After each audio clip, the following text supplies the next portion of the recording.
అయితే మనం ఇందాక అనుకున్నాం కొన్ని అనివార్య కారణాల వల్ల లేదా మహిళలకైతే మ్యారేజెస్ ఇలా అయిపోవడం వల్ల వాళ్ళకి విద్య మధ్యలో ఆపేస్తారు అని మనం అనుకున్నాం. అలాగే ఫిజికల్లీ హ్యాండిక్యాప్డ్ ట్రైబల్ వాళ్ళకి లేదా ఆర్మీ వాళ్ళు ఇలాంటి వాళ్ళకు కూడా కొన్ని వాళ్ళు అనుకున్న కోర్సులు కంప్లీట్ చేయాలనుకుంటారు. వాళ్ళకి మీ యూనివర్సిటీ నుంచి ఏం చెప్తారు? అంబేద్కర్ ఓపెన్ యూనివర్సిటీ నిజానికి ఒక చారిత్రాత్మకమైన నిర్ణయాలు అనేకం తీసుకుంది. ఒకటి కాదు, రెండు కాదు. ఒకటి, ఖైదీలకు ఉచిత విద్య. ఎప్పుడో వే బ్యాక్ 20 years బ్యాక్, ఎప్పుడో 30 years బ్యాక్ పెట్టారు. నాకు ఇయర్ కూడా కరెక్ట్ గుర్తులేదు. కేంద్ర కారాగారాల్లో ఇప్పుడు మనకి చర్లపల్లి కేంద్ర కారాగారం ఉంది. అటు మహిళా జైలు ఉంటుంది, పురుషుల జైలు ఉంటుంది. అక్కడ వాళ్ళ ఖైదీలు ఎవరైనా సరే డిగ్రీ చేయాలన్నా పీజీ చేయాలన్నా వాళ్ళకి ఫ్రీ ఎడ్యుకేషన్. వాళ్ళకి ₹1 ఫీజు లేదు, పుస్తకాల ఫీజు లేదు, మామూలు ఫీజు లేదు, పరీక్షల ఫీజు లేదు, ఏమీ లేదు, సర్టిఫికెట్ ఫీజు కూడా లేదు.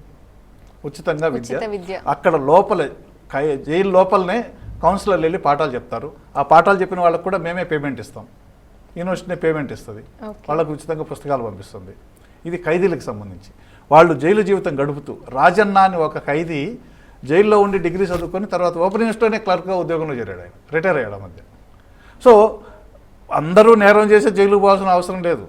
నేరం చేయకుండా కూడా సాక్షులని ప్రభావితం ఏదో చేయడం వల్ల కూడా పోయి ఉండొచ్చు కాక, లేదా నేరం క్షణికావసరం నేరం కూడా చేసి ఉండొచ్చు కాక. అంతకంటే గొప్ప నేరాలు చేసినప్పుడు సమాజంలో పెద్దగా తక్కువ తెల్లగొట్టేసి తిరుగుతున్నారు. పక్కన పెడితే వీళ్ళు ఆ జైలు జీవితం అంటే వాళ్ళని ఏదో శిక్షించడానికి కాదు కదా, మార్పు తీసుకురావడానికి. ఆ రకంగా చదువుకోవడం ద్వారా వాళ్ళలో కొంత విజ్ఞానం పెంపొందితే జైలు నుంచి బయటకు వచ్చిన తర్వాత ఈ విద్యను ఉపయోగించుకొని ఏదో ఒక చోట ఉపాధి సంపాదించుకుంటే వాళ్ళ కుటుంబ పోషణకి చాలా అనువుగా ఉంటుంది అనే ఉద్దేశంతో ఖైదీలకి ఉచితంగా విద్య అందిస్తున్నాం. ఇది ఖైదీలకు సంబంధించి. రెండోది, ఈ మధ్యనే మేము పోలీస్ డిపార్ట్మెంట్తో జితేందర్ సార్, మొన్న డీజీపీగా రిటైర్ అయిన జితేందర్ సార్ ఉన్నప్పుడు, డీజీగా ఉన్నప్పుడు మేము యూనివర్సిటీ ఒక అవగాహన ఒప్పందం చేసుకుంది. రాష్ట్రంలో ఎవరైనా పోలీస్ డిపార్ట్మెంట్లో డిగ్రీ చేయకుండా ఉంటే, అంటే పోలీస్ డిపార్ట్మెంట్ డిగ్రీ చేయకుండా ఉంటే only up to head constable వరకు ఉన్న వాళ్ళు మాత్రమే ఉంటారు. 10th క్లాస్ ముందు ఉండేది మళ్ళీ ఇంటర్మీడియట్. వాళ్ళందరికీ కూడా డిగ్రీ చేసుకుంటే కొంత వయసు ఉంటే వాళ్ళకి ఏఎస్ఐలు, ఎస్ఐలు, సిఐ దాకా పోయే అవకాశం ఉంటుంది. అట్లా ఏం చదువుకోకుండా ఉంటే అక్కడే ఉంటారు మ్యాక్సిమం హెడ్ కానిస్టేబుల్ అని. ఆ తర్వాత ఏమి ఉండదు. సో అటువంటిది కాకుండా జీవితంలో, వృత్తిలో, ఉద్యోగంలో ప్రమోషన్ రావడానికి వీలుగా ఉండటం కోసం వాళ్ళందరినీ గ్రాడ్యుయేట్ చేయాలి అనే ఒక సదుద్దేశంతో ఒక ఎంఓయూ చేసుకున్నాం. వాళ్ళకి ఆ రకమైనటువంటి అడ్మిషన్లు చేస్తున్నాం. చాలామంది అడ్మిషన్లు తీసుకున్నారు మొన్న. ఇంకా అవకాశం ఉంది, ఇయర్స్ జరుగుతూ ఉంటుంది వాళ్ళందరూ అయిపోయేదాకా. ఇది పోలీసులకు సంబంధించి. దేశ రక్షణ బాధ్యతలు నిర్వర్తించే ఆర్మీ వాళ్ళు, మనకి సికింద్రాబాద్లో ఆర్మీ సెంటర్ ఉంది, ఏఓసి సెంటర్. అక్కడ మా స్టడీ సెంటర్ ఉంది. లోపల ఆర్మీ సెంటర్లో స్టడీ సెంటర్ ఉంది. వాళ్ళకు కూడా చాలా తక్కువ ఫీజుతో కేవలం ఆ పుస్తకాల ఖర్చు మాత్రమే వసూలు చేస్తాం వాళ్ళ దగ్గర. సో వాళ్ళకి డిగ్రీ, పీజీ కోర్సులు ఉన్నాయి. అక్కడ కొన్ని డిప్లొమాలు కూడా ఉన్నాయి. అంటే ఆర్మీలో ఒక ఫెసిలిటీ ఉంటుంది. ఒక 10 ఏళ్ళలో, 12 ఏళ్ళలో, 15 ఏళ్ళలో సర్వీస్ చేసిన తర్వాత వాళ్ళు వాలంటరీ రిటైర్మెంట్ తీసుకొని వచ్చేయచ్చు బయటికి. ఆ వచ్చేటప్పటికి డిగ్రీ లేకపోతే మళ్ళీ ఆడ ఒక సెక్యూరిటీ గార్డ్గా వెళ్ళాలి. అదే డిగ్రీ ఉంటే వాళ్ళకి వెయిటేజ్ కూడా ఉంటుంది ఉద్యోగాలలో.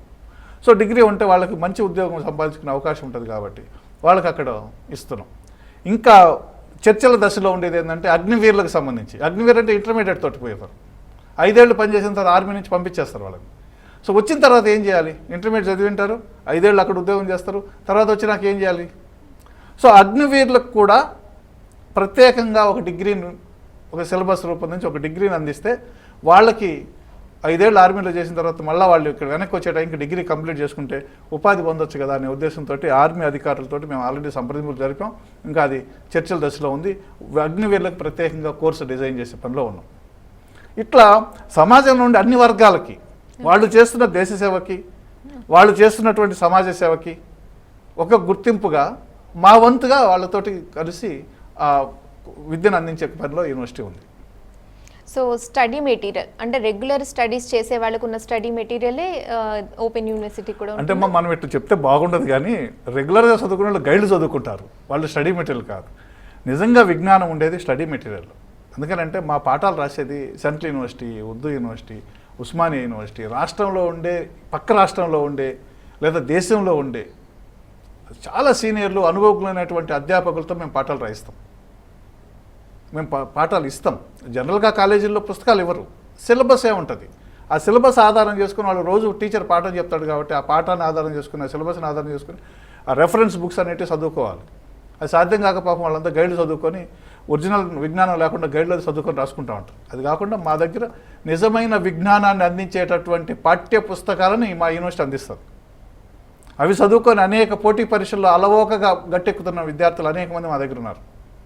అందుకని మా దగ్గర పాఠ్యపుస్తకం కానీ వీడియో లెసన్స్ కానీ ఇవన్నీ ఒక ప్రత్యేకంగా రూపొందించినట్టు, ఒక ప్రణాళికాబద్ధంగా రూపొందించినట్టు.